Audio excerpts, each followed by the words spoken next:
many of you may know Dr. Knatz. She was just recently profiled in the New York Times, just the inside page, just about a month ago. So I hope you got lots of copies for your mom and your dad. But we are so proud to have Dr. Knatz here, the first female executive director of the Port of Los Angeles, where she oversees the daily operations and internal management of the nation's #1 container port. The same year Dr. Knatz was appointed, Dr. Knatz was instrumental in the creation and implementation of the San Pedro Bay Port's Clean Air Action Plan, which has reduced port-related sulfur oxide, diesel particulate matter, and nitrogen oxide emission levels. Wow, okay. Dr. Knatz has aggressively advanced the Port of Los Angeles green growth agenda. And the reason why I stumbled there is that I'm not a scientist, but Dr. Knatz is the real deal. I'm a real marine biologist. And she's really taken the green growth agenda very seriously and has focused on clean, sustainable port development, continuous job creation, and long-term economic prosperity. So I know everyone's going to be very curious to hear your leadership lesson. Mm-hmm. Thank you for inviting me. So, as you heard, I'm actually a scientist by training. After I talk for a while, you'll notice I grew up in New Jersey. I came out to California to go to USC to graduate school, and because I heard about Catalina Marine Station, I just thought I'd spend the rest of my life on Catalina Island. But so while I was a graduate student at USC, I got my first job at the Port of Los Angeles and in the environmental office. And I've actually worked here in the ports my entire career. And one of the things I learned early on is environment is a dead end in the port, especially back then. So you had to move out into planning, and I went over to Long Beach and I worked my way up in development side and doing a lot of different things. And then I was the #2 person at Long Beach, and of course the two ports watch what's going on at each other's port. And I was watching the Port of Los Angeles struggle with major litigation over a project they were doing, and the issue with health risk came up, and so we had a project we were doing, and so I said, let's run the health risk analysis and see what we find. And I can remember seeing the results of that and being shocked. And then that was actually the time when I was offered the position to come over to Los Angeles. And so I kind of came over to Los Angeles, and so my goal was, I had just kind of seen what projects, the impact on health risk, and so my goal was, we have to deal with this health risk issue. We have to set our own standards, and we have to clean up the port. And everyone said, the city attorney said, you can't talk about health risk, and then people said, you can't set standards, you're not an air agency. But we decided to go ahead and set our own standards. And so it was extremely controversial. And one of the standards was, we were not going to put a project before our board that caused an exceedance in health risk. We had to get below a certain number. And this model analysis you had to do, that the Air Quality Management District told us we had to do, and you had to get below a value of 10, which was insignificant. So we were examining this project, and so I said, okay, here's the threshold. We got to get we have to do whatever it takes to get below the level of significance. And so the staff would go out and they'd analyze the project, and they'd look at a lot of different things, and they'd run into my office and said, oh, we ran the model and we're down to 200. And I'm like, that's not good enough. I'd kick him out of my office, and I'd say, go figure out how you can get it below 10. And then they'd do a whole bunch of stuff, and they'd run back into my office and oh, we got down to 50. I'm like, oh my gosh, you're really getting it. Go back and figure out how you get below 10. And so they'd come back and say, it's impossible, we can't get below 10. And I have to tell you, this is kind of funny. This song popped in my head. It was one of those songs you sang at camp when you were in elementary school. And it goes like this. I had a mule, her name was Sal, 15 years on the Erie Canal. Come on, they used to pull the ships in by mules in the old days. Shut the darn engines down and figure out a way to get the ship in here and get below 10. So I was just kidding. I didn't expect them to take a ship that was longer than 3 football fields and try and move it into the harbor with the engines cold. So what do I know? I'm looking out the window, and here they are. Look, Mom, no engines, and they're bringing a ship up the main channel dead cold. And I'm like, oh my God, that's, as I told people, that's like Captain Sullenberg trying to land a 737 on the East River with no power. You just don't cut the engines on a ship. And so what they had to do, because it's very dangerous, they had to put another tugboat on it to make sure it didn't go just careening off and plow into one of the berths. And so, because it takes a long time to stop these things. And so, once you know it, it didn't work, because they had to put another tugboat on the ship. And emissions, those tugboats are very powerful engines, and it caused the emissions to be too high. So, that's when we started looking into, well, maybe we need a hybrid tugboat, and that's how we came about with the first a hybrid tugboat and developed a number of things. So they kept at it, and they kept at it, and finally, wouldn't you know, they made it below the number of 10. And so I adopted the model. It's impossible, it's difficult, it's done. And the leadership lesson was they thought it was impossible. They attacked the problem believing it's impossible. We can't do this. We're going to go through the motions, and we're going to go in and tell her it's impossible again. And I would kick him out of my office and say, you can do it.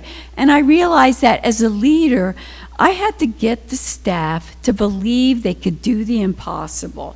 They had to form the mental intent that they could do it. That they could get over that hurdle of it being impossible. And once they believed that, then it was on to step 2, which I call is the difficult part. Going through, are we using mules? What are we going to do? Do we have to invent something new? Do the ships have to burn this kind of fuel? Whatever it is, they had to keep testing all of those things until they figured it out. And that was really the difficult part, doing all these tests. And then, voila, you're done. So, and I can remember our biggest steamship company, Maersk Line, had come to me and said, we're going to burn low sulfur fuel. We're going to switch all our ships in California to low sulfur fuel.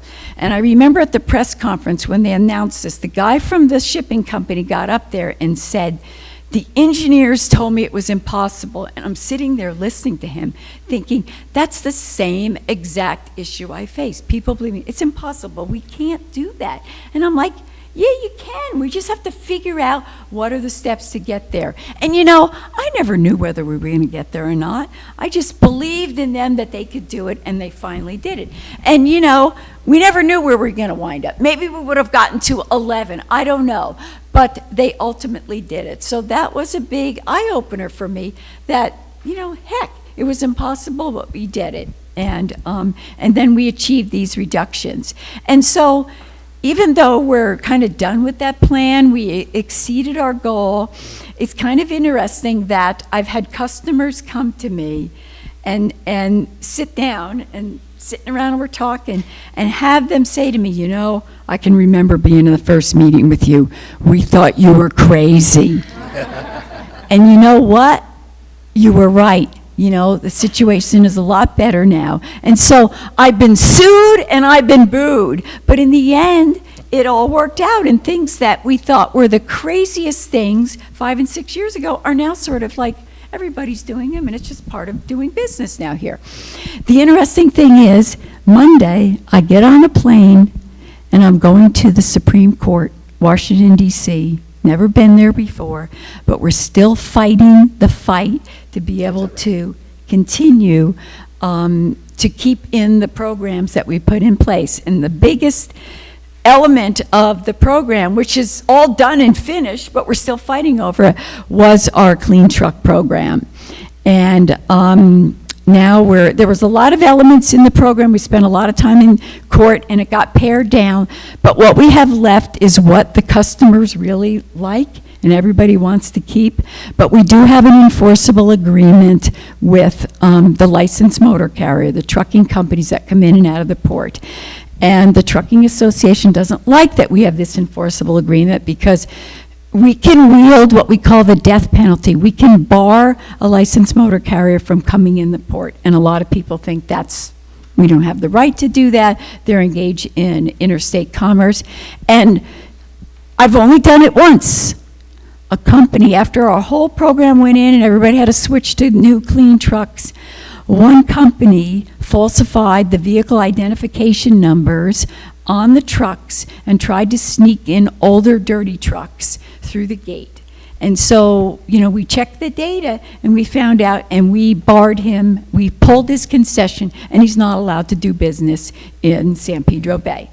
And so we have that power. We don't wield it, very, cavalierly, but we're going to fight for that power and to maintain that. So it's going to be real interesting next week to go back there and hear the arguments. What's interesting is the amicus briefs. When you go to the Supreme Court, you try and get other people to support your position.